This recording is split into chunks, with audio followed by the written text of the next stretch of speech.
Hello, my name is Clifton. This is my lab partner, Allie. and we're doing a video to describe our scientific inquiry project, and it is over making kombucha. Kombucha is a black sweet tea, so has sugar in it, and then you put what's called a SCOBY in there, which is a bacteria that eats the sugar out of it. And then it leaves some a different mixture in there afterwards. So for this experiment, we're using black tea across all three compounds, and then distilled water, black tea, and then the variable will be the types of sugar that we're using. So we'll do regular old sugar, dextrose, different type of sweetener, and then honey. And then we're going to measure the temp of where we're going to be storing it, and we already did that. It is 73 degrees. We'll be taking pH measurements initially, and then using a refractometer to check sugar content initially, and then week to week.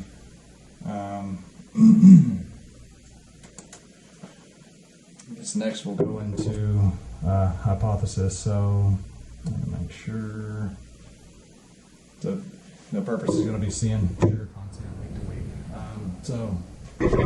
week. Allison, what do you think is going to happen after a week or 2 or 3 weeks as the different sugars break down? Which one do you think is going to break down the sugar better?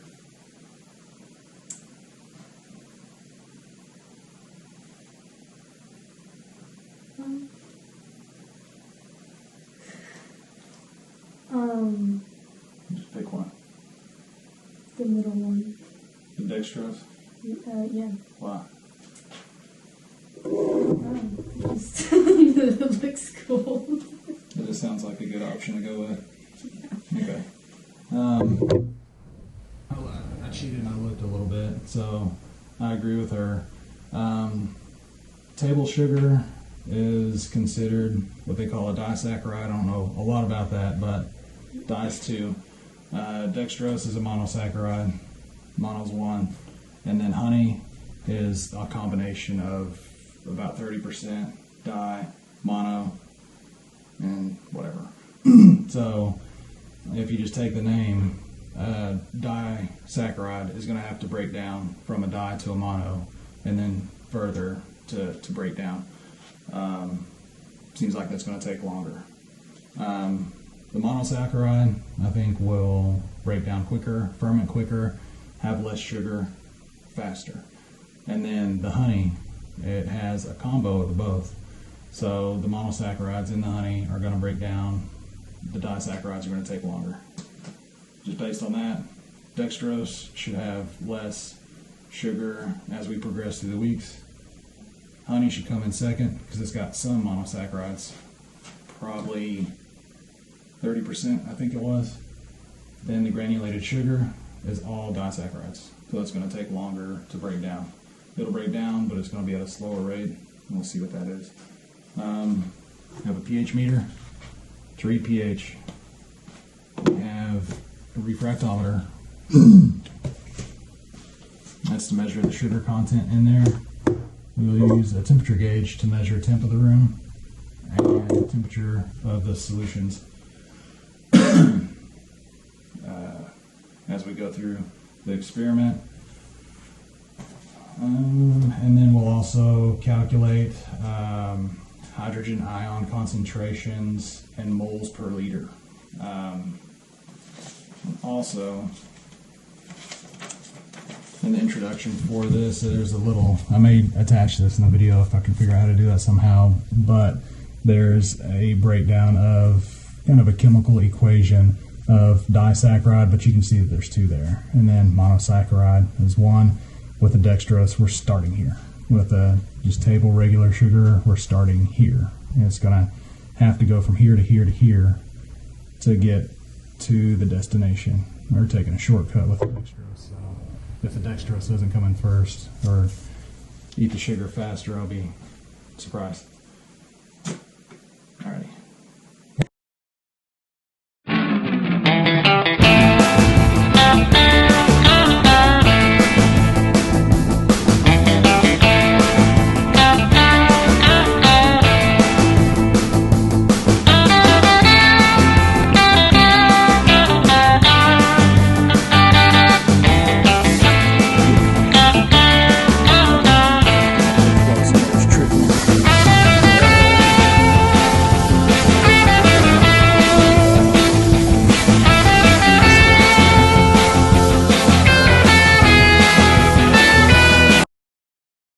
Hey, my name's Cliff, and this is Allie.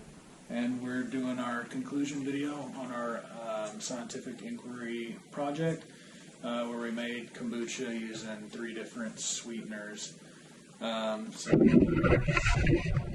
Finished product, we have the monosaccharide dextrose, disaccharide sugar, and honey that we used, all the data, and then some of the as you can kind of see what happens. You know, there's a film that develops across the top. If you create your own SCOBY, that means you have a happy solution. And those are the other SCOBYs. So created SCOBYs, they're happy solutions, but they did do different things. So our hypothesis, kind of what did you think would happen, Alex?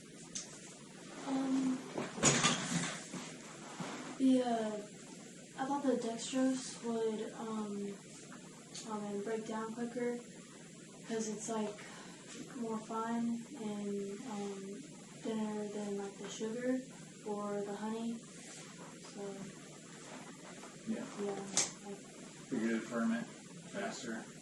Yeah, and then whenever we looked at it, you can go by just visual. Some visual signs would be like bubbles in the solution, or it developing a SCOBY across the top, and then you smell it, and it goes from smelling like sweet tea to smelling like less sweet and more vinegary, and then like straight up vinegar. And then we have tools for objective measures we'll get into in a second. But did you have any other thoughts on which one you thought might not do so well? yeah, honey because it's like really thick. I feel Yeah. like it just like settle at the bottom way Yeah. too much. Yeah. And then like maybe a quick complicated description of why we both thought that. We both figured the dextrose would dissolve quick. It's a monosaccharide. It's already broken down. Normal sugar is a disaccharide. It has to be broken down to become a monosaccharide to be metabolized by the SCOBY. And then honey is a mix mash hodgepodge. And that I feel like is a variable substance dependent on the bees, and I think the quality control, not necessarily that, but the consistency of the monosaccharide, disaccharide, polysaccharide mix in your honey is going to mess with it is going to affect the consistency of your fermentation process. So, like we had thought, the dextrose did break down surprisingly fast. On week 2, it had gone from a pH starting at 2.5 to a pH of 1.93. It just soared past all the rest of them, but it smelled like total vinegar. And it turns out the pHs below 2.5 or 2 aren't necessarily safe to drink. So, interesting things happened around pH for 2 on all of them. So table sugar dextrose fermented fast. Table sugar came in second, honey came in third, like we predicted. But so there's all the objective stuff. And we used a pH meter to get some objective measures on pH. We used, a brick sugar meter. I don't know the technical name, but it shows how much sugar's in there, the specific gravities and stuff, and then a regular temperature gauge. To get all of our data, our numbers and stuff, so what we had hypothesized came true.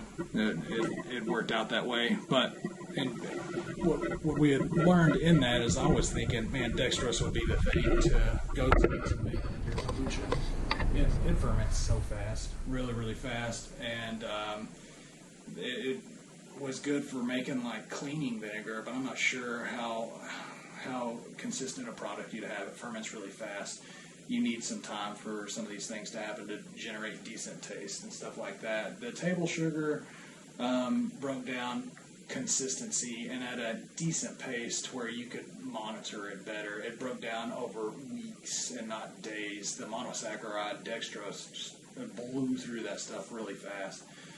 And it smelled gross. And then the honey, actually, all the numbers acted as they should. The sugar content declined as the SCOBY fed on the sugar. It should decline, and it did for all three on the first couple weeks. And then the week thereafter, they all slowed, and then the honey actually gained sugar, which is kind of crazy, and it'd just be more hypothesizing and digging. But there's two things that happen. As your pH gets low enough, your SCOBY's not going to be happy, and it's not going to be eating the sugar like it should. That's why the dextrose and the sugar slowed, stalled, stopped. The honey, however, had polysaccharides that I think, and this is above my pay scale because I don't know as much about this as would help to describe it, but I think the disaccharides and polysaccharides, the more complex sugars, were being broken apart and showed more presence in numbers for our Brix meter than they were as a unified unit, as a one polysaccharide floating around. You have your polysaccharide break down into di and monosaccharides, and really their presence appears more numerous per quantity in your solution. It's not expected. It smelled really good though. Like at 3 weeks or something, it smelled kind of tasty. So that'd be something to kind of chase down, see if you can get some consistent results. But I feel like with the inconsistencies and the poly, mono, disaccharide mix that is in honey, it'd be a difficult one to come up with consistent results. But that's our objective conclusion, as well as some subjective. I was going to try to keep that out, but I couldn't. I have to say what I feel like, what I think, what I thought, what I think. You have any extras? No. Yeah, so, I mean, we got our hypothesis. Hypothesis came true. The control was the black tea with the regular sugar, and then our variables, our independent variables were the sugar, and we described our objective measuring tools. I think we're good. Thanks for watching. Like and subscribe. Like and subscribe.